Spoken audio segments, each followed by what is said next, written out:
ওকে, যতদূর আমরা ছিলাম, এখন এখানে দেখাচ্ছিলাম যে এখানে অপ্রয়োজনীয় unnecessary যে পেজগুলো, পোস্টগুলো সেগুলো আমরা সবগুলো ডিলিট করে দিচ্ছি। তো এখানে এটা হচ্ছে আমাদের হোম ফ্রন্ট পেজ, এটা ল্যান্ডিং পেজ। তো এই পেজটা হচ্ছে আমার আমার আচ্ছা, ক্লায়েন্টের ওয়েবসাইটে আমরা কিভাবে বুঝবো যে কোনটা অপ্রয়োজনীয় কোনটা প্রয়োজনীয়? ক্লায়েন্টের ওয়েবসাইটে ডেমো নামে ওয়েবসাইটে একটা ওয়েবসাইট ফ্রন্ট পেজ ভিজিট করলে এখানে সবকিছু দেখা যায় যে কোন কোন পেজটা তার এখানে আছে। আর একটা ক্লায়েন্টের ওয়েবসাইটে এতগুলো অপ্রয়োজনীয় পেজ থাকে না, এগুলো আমার এখানে অপ্রয়োজনীয় তাই আমি চিনতে পারছি ভালোভাবে। তখন ক্লায়েন্টকে জিজ্ঞাসা করতে হয়, অথবা ক্লায়েন্টের পেজে এই রিলেটেড যেগুলো প্রফেশনাল পেজ হয় সেগুলোর নাম প্রফেশনাল ভাবেই দেওয়া থাকে, home, about, contact, my account, এটা সেটা এগুলো। আর আমার এখানে আমি তো দেখেই বুঝতে পারছি যে ল্যান্ডিং নামে এটা হচ্ছে অপ্রয়োজনীয় একটা পেজ। তখন ক্লায়েন্টকে জিজ্ঞাসা করতে হবে যে এই ল্যান্ডিং পেজটা তার এখানে আছে কিনা। আর যদি থাকে তখন ক্লায়েন্টের প্রফেশনাল ওয়েবসাইটে ল্যান্ডিং এর জন্য আলাদা ডোমেইন থাকে, আলাদা সিস্টেম থাকে। তখন যেকোনো ডেমো, ড্রাফট বা এই যে ট্র্যাশ এর মধ্যে বা অন্যান্য জায়গায় কোনো কিছু থাকলে তখন সেগুলো ক্লায়েন্টের পারমিশন নিয়ে এগুলো ক্লিন আপ করে দিতে হয়। আর ক্লায়েন্টের ওয়েবসাইটে এতগুলো পেজ থাকবে না। আমার এখানে এতগুলো পেজ আছে কারণ হচ্ছে আমার এখানে অপ্রয়োজনীয় এই জিনিসগুলো আমি ব্যবহার করছি, তৈরি করে রাখছি। এজন্য আমার এগুলো আছে, যেগুলো আমি স্টেপ বাই স্টেপ আপনাদেরকে বোঝাচ্ছি। ক্লায়েন্টের ওয়েবসাইটে এতগুলো হিজিবিজি নাও থাকতে পারে, তখন সেক্ষেত্রে তাড়াতাড়ি হবে। আর এলিমেন্টর দিয়ে যখন কেউ স্ক্র্যাচ থেকে ডেভেলপ করবে তখন সেক্ষেত্রে এতগুলো পেজের তো প্রয়োজনই নাই।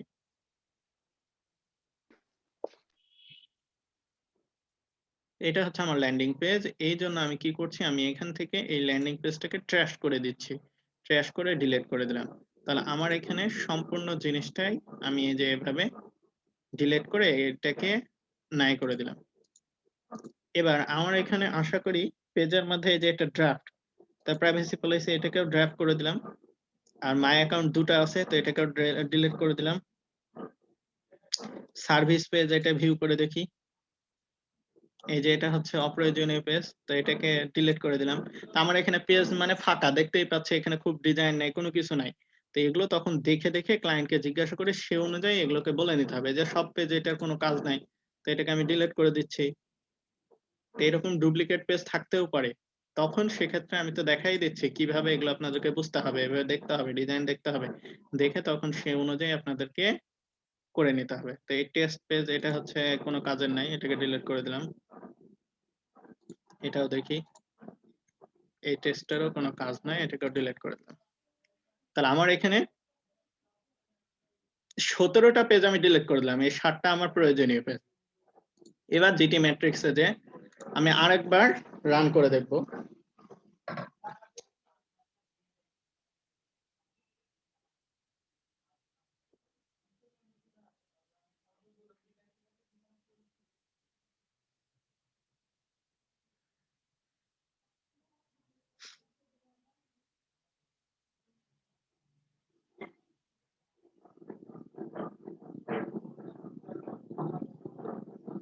এবার দেখেন 76%, আগের থেকে আরো 4-5% বেড়ে গেছে। তাহলে এইভাবে কিন্তু আমার এটা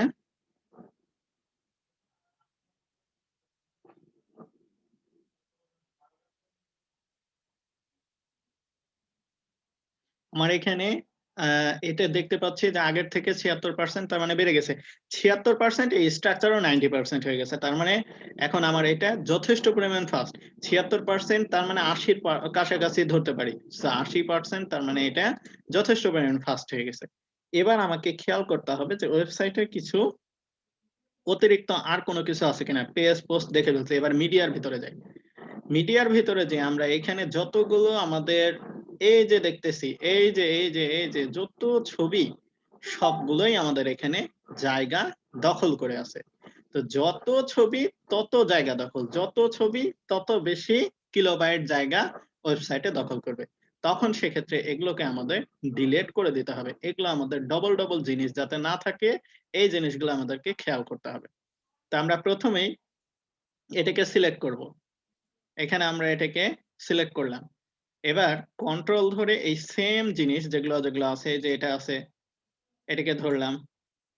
আচ্ছা, এক্ষেত্রে আমরা এখানে ভিউ করতে পারি।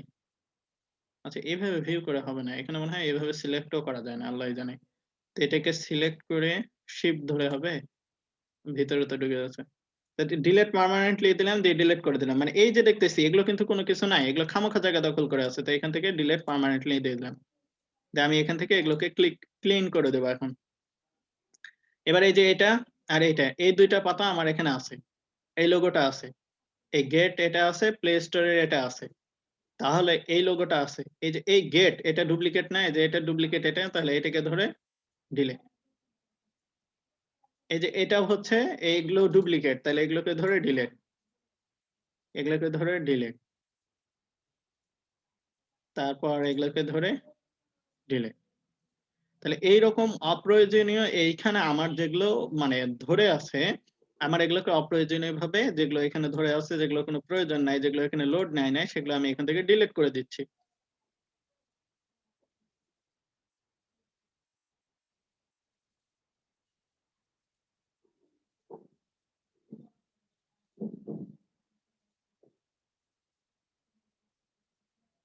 এবার বাদ বাকি আমি যদি এখানে নিচের দিকে খেয়াল করি, এই যে এই প্রোডাক্টটা অনেকগুলো আছে, একসাথে সিলেক্ট করা যায় না।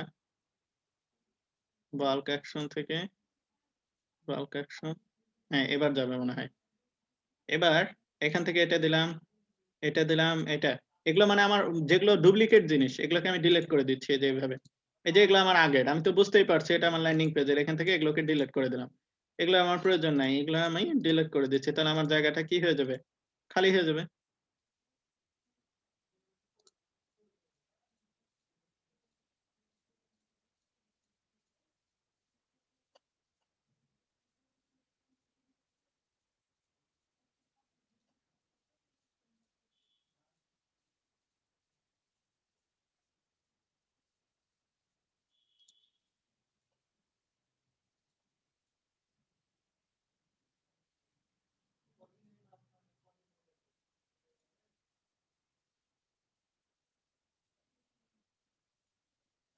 এবার এখান থেকে ডিলিট পার্মানেন্টলি, ওকে,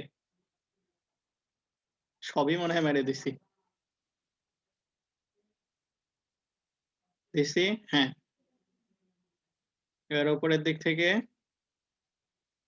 এটা বাল্ক অ্যাকশন, এখান থেকে আবার এটাকে ধরে এই যে এই কয়টা, এই কয়টা, এই কয়টা, এই কয়টা, এখান থেকে, আচ্ছা এগুলো পরে দেখতেছি, এখান থেকে ডিলিট পার্মানেন্টলি, ওকে।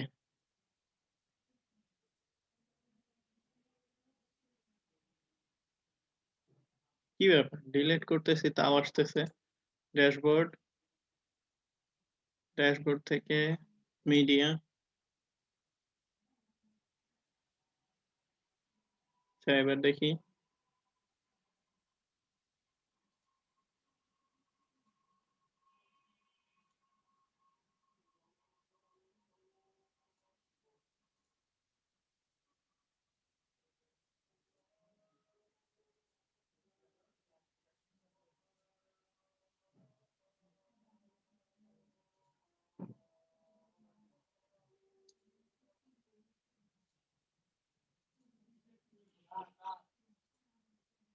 আবার ডিলিট দিলাম, এবার আশা করি হবে, হইল। এবার এইটা, যে এটা, এটা, এটা, আর এখানে অতিরিক্ত বলতে গেলে আর আশা করি নাই। ডিলিট পার্মানেন্টলি, ওকে। এবার আমার ওয়েবসাইটে অতিরিক্ত যে পিকচার ছিল সেগুলো আমি ডিলিট করে দিছি। এবার যদি এসে আমরা সার্চটাকে আরেকবার করি, রিটেস্ট,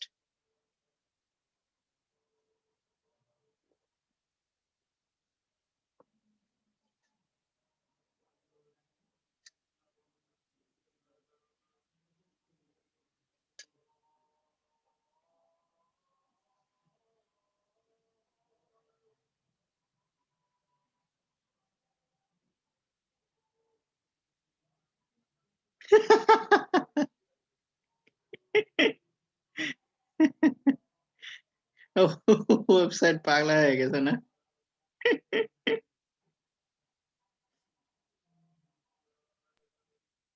এ কি, কমে গেল কেন ভাইয়া? কেউ নাই নাকি? পারফরমেন্স 65 হয়ে গেল কেন?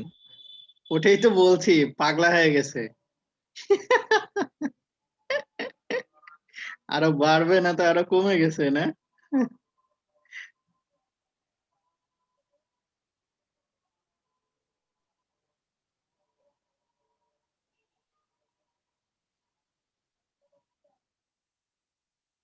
এখন কি করা যায়? এখন আবার কেমনে কি?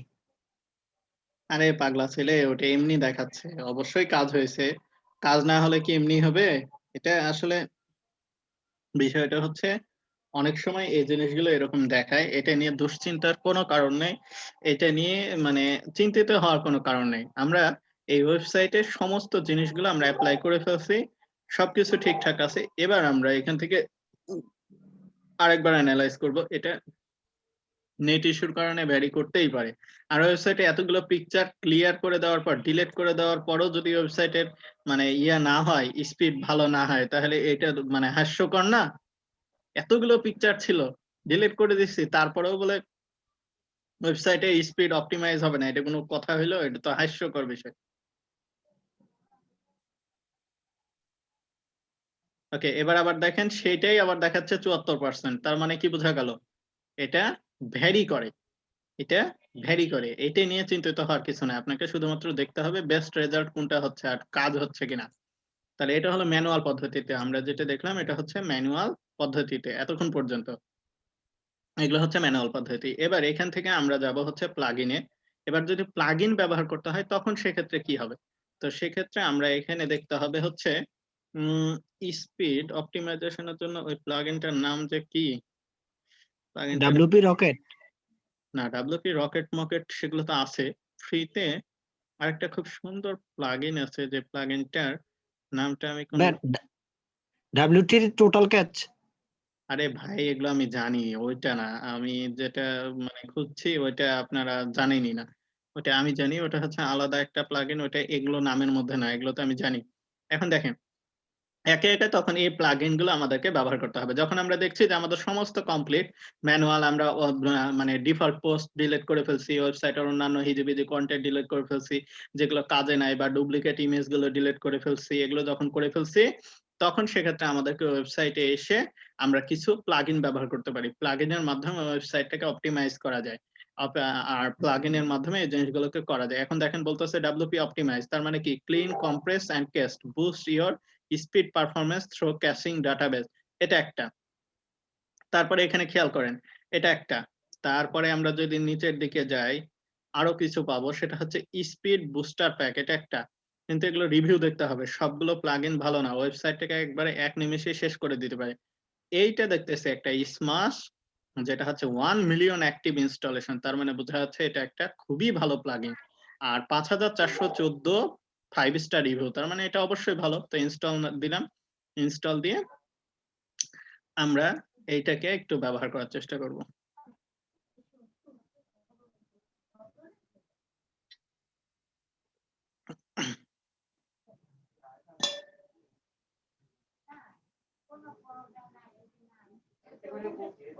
ভাইয়া আপনার যে ট্রিক্স গুলো এটি ইউনিক থাকে, এখন ওই প্লাগইনটা যদি একটু মনে করতেন তাহলে হয়তো ভালোই হতো সবার জন্য। আমি ওটা দেখায় দেবো, দেখি যে কোনো টাইমে, সমস্যা নেই। ওটা নিয়ে কোনো মানে ঝামেলা বা কোনো কিছু হবে না, এগুলো হয়ে যাবে, সমস্যা নাই।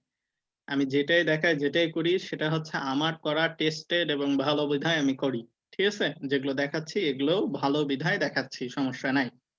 এখন এক্ষেত্রে হচ্ছে ইসমাস, এই যে ইসমাস নামে আমরা একটা পাইছি, আর একটা হচ্ছে ইসমাস প্রো। তো প্রোতে একটু বেশি ফিচার্স থাকবে, এটা স্বাভাবিক বিষয়। তো ইসমাস প্রো এর জন্য আমি দেখে নামায় নিচ্ছি, নামায় দরকার হলে দিয়ে দেওয়ার চেষ্টা করতেছি।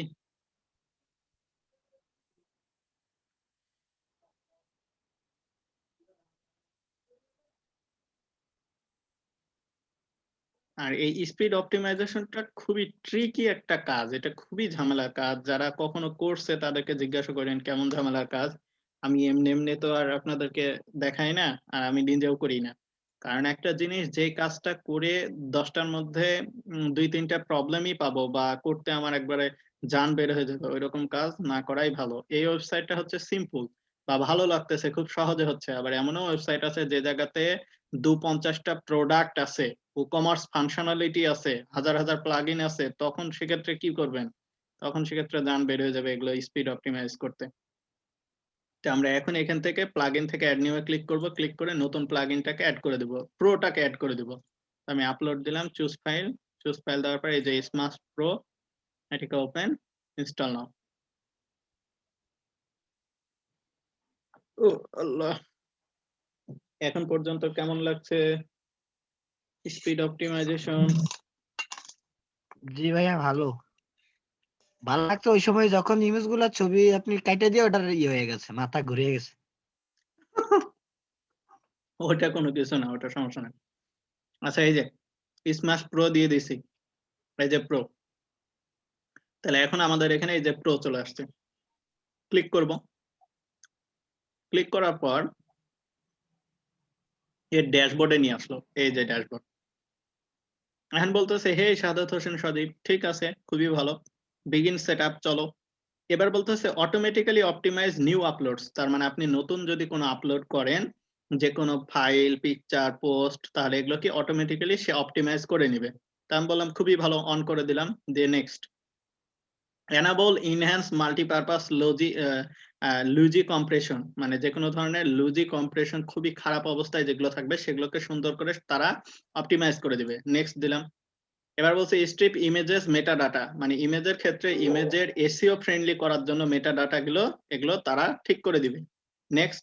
এবার বলছে কম্প্রেস মাই ফুল সাইজ ইমেজেস, এটা অন করা নাই। তার মানে হচ্ছে ফুল সাইজের একটা এইচডি কোয়ালিটির ইমেজ যদি আপলোড করেন তাহলে সেক্ষেত্রে সেটা কম্প্রেস করবে কিনা, তো অন করে দিলাম। এবার নেক্সট। এবার বলতেছে enable lazy loading. Lazy loading মানে হচ্ছে এই ফিচার্স আপনার কি করবে, যখন আপনার ওয়েবসাইটটা লোড নিবে না ততক্ষণ পর্যন্ত এদেরকে স্ক্রল করতে দিবে না নিচ পর্যন্ত। আর এই ওয়েবসাইটের এই যে এটা আমরা দেখতেছি উপরের দিকে এতটুকু দেখা যাচ্ছে, তাহলে এতটুকুই যখন আমরা দেখবো তখন স্ক্রল করার সাথে সাথে পরে আস্তে আস্তে নিচের গুলো লোড হবে। মানে একটা ওয়েবসাইট কমপ্লিট লোড না হওয়া পর্যন্ত না দেখানো আর একটু একটু করে দেখানো, এটার মধ্যে পার্থক্য আছে। আমরা যখন একটা ওয়েবসাইটকে রিফ্রেশ দিই, রিফ্রেশ দেওয়ার পর দেখেন প্রথমে একটু দেখা যায়, তারপর আস্তে আস্তে সবগুলো লোড হয়। এন্ড দেখছেন এক নিমিষে সবগুলো লোড হয়ে যাচ্ছে। তো এই লেজি লোডটাকে ঠিকঠাক করে দিবে ওরা, এটা যাতে না হয়, মানে ওয়েবসাইটটা খুব সুন্দরভাবে এক নিমিষেই লোড হয়ে যাবে।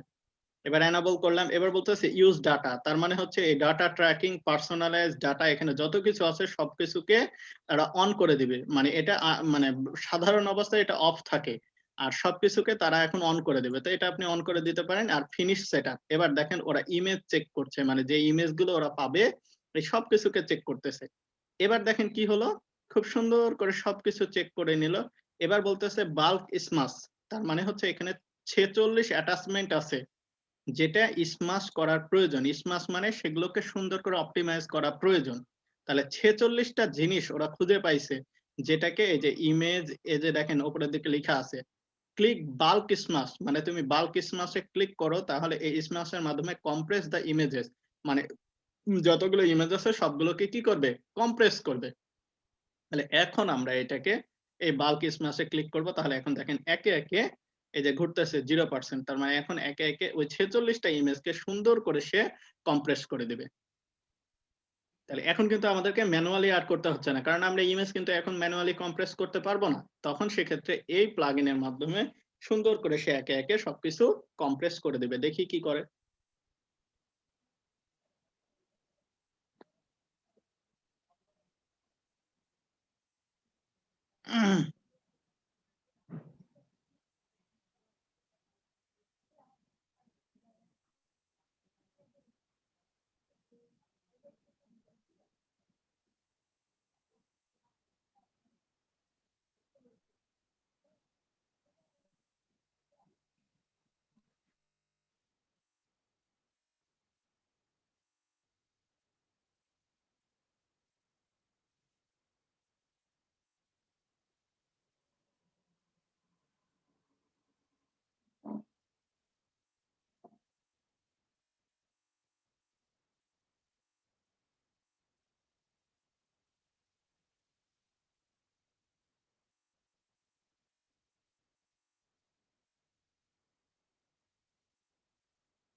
কাজই শেষ হচ্ছে না, এদিকে মিটিং বারবার নাই, 2 মিনিট পর পর।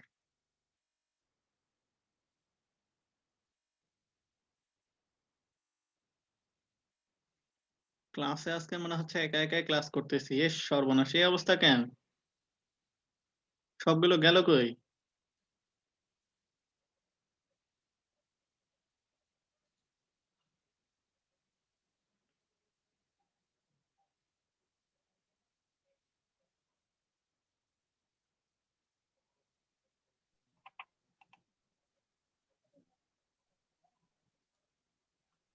এই কি ব্যাপার, এই অবস্থা কেন? 3 জন, বাকিগুলো কই সব?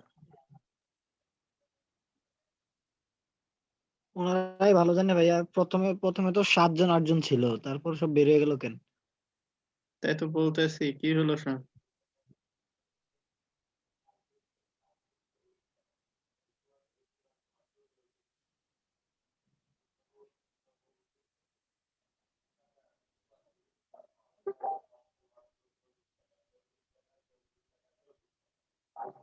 আচ্ছা, 91%, 93% আর একটু, এগুলো আসলে ইমেজটাকে অপটিমাইজেশন করাটা এত সোজা জিনিস না, এগুলো একটু সময় লাগে। ইমেজ অপটিমাইজেশন মানে তো আপনারা জানেন, এটা কিন্তু বাইরেও করা যায়। এটা কিভাবে করতে হয়? তখন প্রত্যেকটা ইমেজকে আপনাকে আলাদা আলাদা ভাবে করতে হবে। যেমন এই যে অপটিমাইজ ইমেজ, এটা যদি লিখেন ফর ওয়েব, দেখেন এখানে অনেক অপশন আসবে। এই যে অনলাইন ইমেজ কম্প্রেসর, এটা কি করে? এটা আপনার হাই কোয়ালিটি ইমেজটাকে কম্প্রেস করে লো কোয়ালিটি করে মানে লো সাইজ করে দেয়। কোয়ালিটি নষ্ট হয় না, মানে সেম কোয়ালিটি, কিন্তু সাইজটা আপনার কমে যাবে। যেমন এই যে এই ইমেজটা আমি যদি এখানে ওপেন দিই, তাহলে এই ইমেজটা দেখেন 384 kbps, এই যে অপটিমাইজ করছে, এখন দেখেন 18% কমায় দিল। 18% কমানোর পর দেখেন অপটিমাইজেশন কোয়ালিটি যা আছে সেম আছে, কিন্তু আপনার ইমেজটা এখন সাইজে কম হয়ে গেছে। তো সাইজে যত কম হবে, যত সুন্দর হবে, তত ইমেজটা কি হবে? ফাস্ট লোড হবে। এই জন্য এই ইমেজগুলোকে বাইরে থেকে কম্প্রেস করে আপলোড দিতে হয়। কিন্তু আপনি যখন ডিজাইন করবেন তখন এটা মাথায় রাখবেন, তখন আপনি বাইরে থেকে এটাকে কম্প্রেস করে আপলোড দেবেন। এই যে দেখেন all image have been smushed. এখন সেক্ষেত্রে এবার কি বলতেছে দেখেন, বলতেছে enable resize full images to scale big down reasonable, save a ton of space. তার মানে দেখেন বলতেছে যে এইটা করলে তোমার ওয়েবসাইটের স্পেসটা অনেক কম হবে। তাহলে আমি এটাকে ক্লিক করে এই যে auto convert PNG to JPG lossy, এইটাতে অন করে দিলাম। অন করে দেওয়ার পর এই আপডেট সেটিং এ ক্লিক করলাম, তাহলে আমার এইটা কি হয়ে গেল? ওয়েবসাইটের এখন দেখেন এই যে 664 কিলোবাইট এখন কি করে ফেললো? আপনার ইয়া করে ফেলছে, কি বলবো, সেভ করে ফেলছে ডাটাটাকে। তো এইভাবে এই জিনিসগুলোকে অন করে দেওয়া যাবে। এখন এক্ষেত্রে বাল্ক স্মাশ এটাকে দিলে ওই ইমেজ গুলো যেগুলো আপনার কম্প্রেস হইলো, এগুলোকে কি করবে? আরেকবার সে কম্প্রেস করবে। তো আরেকবার দেখি এবার লাস্ট পর্যন্ত এবার কি অবস্থা হয়। 4%, আরেকবার এটা লাস্ট ফাইনাল ভাবে এটাকে কম্প্রেস করে দেখি কি অবস্থা হয়।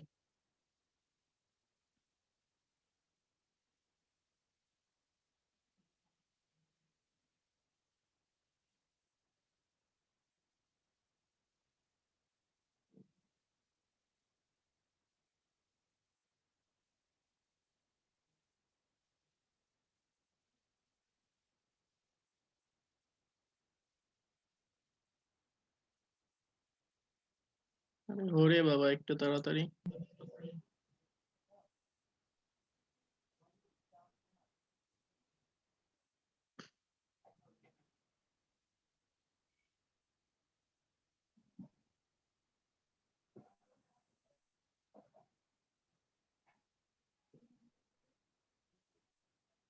ভাইয়া আমাদের কি ডাব্লিউপি রকেটটা দেখাবেন? থামেন থামেন।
এখানে অনেকগুলো প্লাগইন আছে, যেমন ফাস্টেস্ট ক্যাশ প্রিমিয়াম এটা একটা, তারপরে আপনার WP রকেট আছে, স্মাশ যেটা দেখালাম WP স্মাশ দেখলেনই তো 1 মিলিয়ন প্লাস, তার মানে এটা হচ্ছে সবথেকে বেস্ট।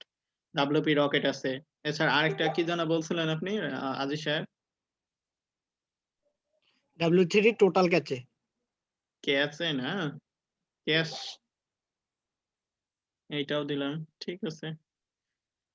আমি এগুলো সবগুলোই দিয়ে দিচ্ছি, আর আমি রকেটটা ইনস্টল দিয়ে দেখাবো। আপনারা এগুলো হিউজ টিউটোরিয়াল পাবেন অনলাইনে, একটু দেখবেন যদি কারো স্পিড অপটিমাইজেশন নিয়ে আপনাদের আগ্রহ থাকে। সেম সবগুলোর কাজ সেম। এগুলো ইনস্টল দিয়ে এই যে এখন দেখেন, এবার এগুলো সবকিছু হয়ে গেছে। এবার যদি আমরা আমাদের রিচেক ইমেজে যে এটাকে আরেকবার ইয়ে করি, তাহলে এখন দেখেন এখানে সবকিছু ঠিকঠাক। ডিরেক্টরি স্মাশ এটাতে ক্লিক করে দেখি এখানে কি করতেছে।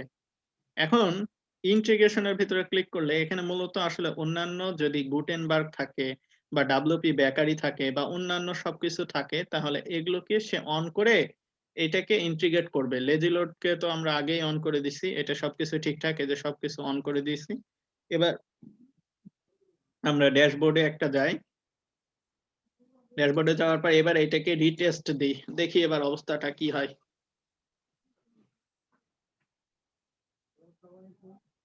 আরেকটা, এই স্পিডটা কখনো সেম থাকে না, এটা ভ্যারি করে, এর জন্য এই স্পিড নিয়ে চিন্তিত হওয়ার দরকার নেই। এখন 74 আছে, একটু পর 80 হয়ে গেল, এটা নিয়ে চিন্তিত হওয়ার দরকার নেই। আপনার কাজটা হলো ওয়েবসাইটটা ফাস্ট লোড হচ্ছে কিনা সেটা অ্যানালাইজ করা, সেটা দেখা। ওয়েবসাইট ফাস্ট লোড হইলেই হলো।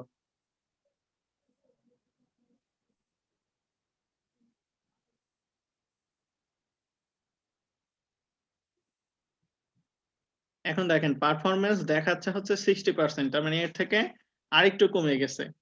তাহলে এখন কি বোঝা গেল? এখন বোঝা গেল যে যখন আমরা এলিমেন্টরের সাথে, এবার এগুলো আমি সব ধরে দিলাম, ধরে দিয়ে আমার ওয়েবসাইটটাকে আমি সহজ পদ্ধতিতে রিসেট দিব। আমার ওয়েবসাইটটাকে আমি এখানে এসে রিসেট দিব, দিয়ে আমি দেখব যে আমার এই অপটিমাইজ করে বেশি কাজ হচ্ছে নাকি এলিমেন্টরের সাথে আমার আগের যে অবস্থা ছিল সে অবস্থাতেই ভালো কাজ হচ্ছে, এটা আমি দেখব। তাহলে আমি ড্যাশবোর্ড থেকে রিসেট দিলাম, রিসেট দেওয়ার ফলে আমার কি হয়ে গেল, সবকিছু ডিলিট হয়ে গেল এবং এটা আমার কি হয়ে গেল, ডিফল্ট অবস্থায় চলে গেল। এবার এক্ষেত্রে আমি অ্যাস্ট্রাটাকে আরেকবার অ্যাক্টিভেট করব, করে আমার যেই মানে যে জিনিসটা ছিল, যেই ই-কমার্স স্টোর ছিল, সেটাকে আমি আরেকবার ইনস্টল দেব। এবার দেখব কি অবস্থা হয়।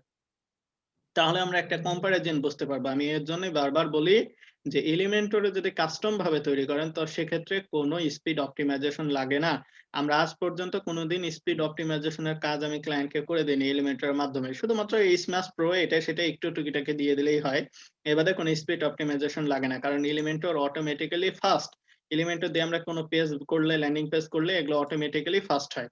এজন্য খামাখা এগুলো নিয়ে মাথা ঘামানোর দরকার নাই। এই স্পিড অপটিমাইজেশন লাগে হচ্ছে বড় বড় ই-কমার্স ফাংশনালিটির ওয়েবসাইট, অনেকগুলো পেজ আছে, 20টা 25টা 30টা পেজ আছে, লোড নিচ্ছে না, লোড নিতে সময় লাগছে, অনেক অনেক ছবি আছে, অনেকগুলো প্রোডাক্ট আছে, যত প্রোডাক্ট তত বেশি ছবি, তখন সেক্ষেত্রে ওই সমস্ত ওয়েবসাইটে স্পিড অপটিমাইজেশনের জন্য এটা লাগে।